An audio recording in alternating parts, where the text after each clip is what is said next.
Hi friends, எல்லாருக்கும் வணக்கம். சைவ குடல் வறுவல் எப்படி செய்கிறதுன்னு பார்ப்போம் வாங்க. இது ஒரு அப்பளம், அந்த அப்பளம் வச்சு தான் செஞ்சுருக்கோம். உண்மையிலே நான்வெஜ் மாதிரியே செம்ம டேஸ்ட்டாக இருக்கும். எப்போ பார்த்தாலும் நம்ம காய்கறியே சமைச்சிட்ருக்கோம்ல, இது ஒரு வித்தியாசமான டேஸ்ட்டில் சூப்பராக இருக்கும். வாங்க எப்படி செய்கிறதுன்னு பார்க்கலாம். இதுதான் அப்பளம்.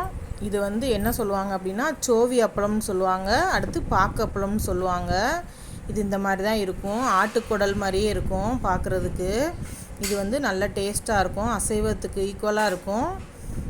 வாங்க இது எப்படி செய்கிறதுன்னு பார்க்கலாம். ஒரு கடாய் வச்சு அதில் ஒரு 4 ஸ்பூன் நல்லெண்ணெய் விட்டுருக்கேன்.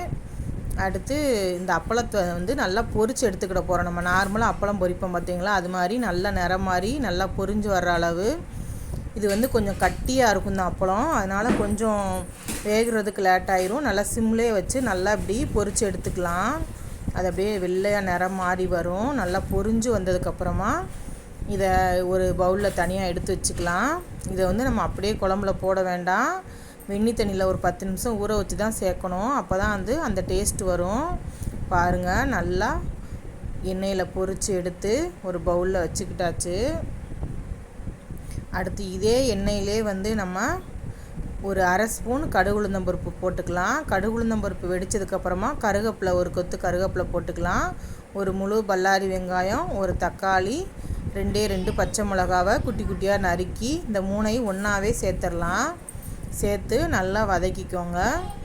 கொஞ்சமாக தூள் உப்பு சேர்த்துக்கோங்க. நான் ஒரு ஸ்பூன் அளவே சேர்த்துருக்கேன். ரெண்டாவது தேவைன்னா அடுத்து இந்த மசாலா சேர்க்கும் போது போட்டுக்கலாம். எனக்கு இந்த அளவே போதும். தக்காளி வெங்காயம்லாம் நல்லா வதக்கிக்கோங்க. ஒரு 3/4 பங்கு அளவு நல்லா தக்காளி வெங்காயம்லாம் வதங்கணும். நல்ல எண்ணெயிலே சிம்மில் வச்சு வதக்கிக்கலாம். இது செம்ம டேஸ்ட்டாக இருக்கும். நீங்கள் வீட்டில் செஞ்சு பாருங்கள். அதாவது அசைவத்துக்கு ஈக்குவலாக இருக்கும். 2 பல் பூண்டு எடுத்து உரித்து தோலெல்லாம் உரித்து இது மாதிரி நல்லா உரலில் தட்டி எடுத்துக்கோங்க.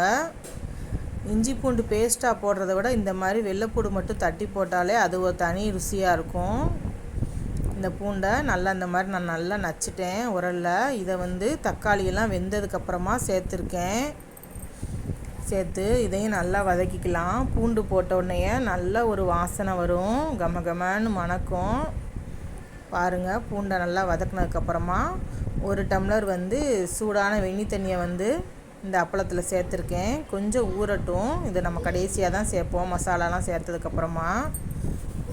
தக்காளி நல்லா வெந்ததுக்கப்புறம் ஒவ்வொரு மசாலாவாக சேர்த்துக்கலாம். பாருங்கள், தக்காளி நல்லா வெந்து சுருண்டு வந்துருச்சு. இப்போ ஒரு அரை ஸ்பூன் அளவு மஞ்சத்தூள் சேர்த்துருக்கேன். அடுத்து 1 ஸ்பூன் அளவு காஷ்மீரி சில்லி பவுட்ரு சேர்த்துருக்கேன். அடுத்து 1 ஸ்பூன் கரம் மசாலா, மல்லிப்பொடி ஒரு 2 ஸ்பூன் சேர்த்துக்கோங்க. சேர்த்து இதை நல்லா வதக்கிக்கலாம்.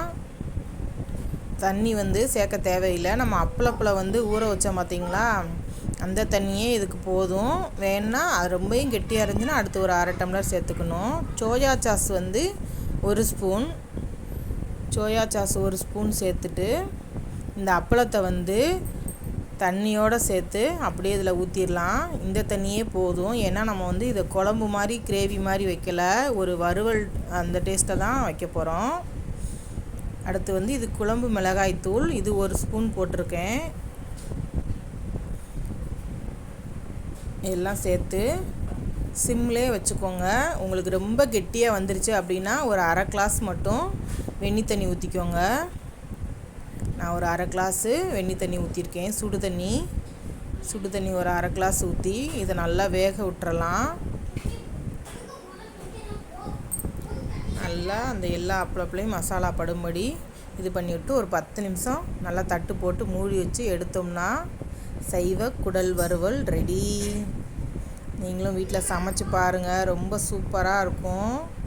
அடுத்து இதுக்கு கஸ்தூரி மேத்தி லைட்டாக நல்லா நொறுக்கி விட்டு இது மேலே இறக்க போகிறதுக்கு முன்னாடி தூவி விட்டுக்கலாம்.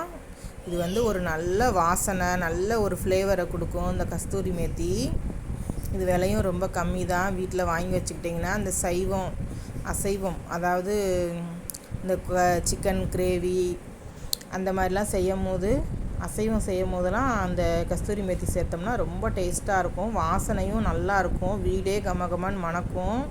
பாருங்கள், சைவ குடல் வறுவல் செம்மையாக ரெடி ஆயிடுச்சு. இது வந்து சாதத்தோடு பிசைஞ்சு சாப்பிட ரொம்ப டேஸ்ட்டாக இருக்கும். தோசைக்கும் சாப்பிடலாம்.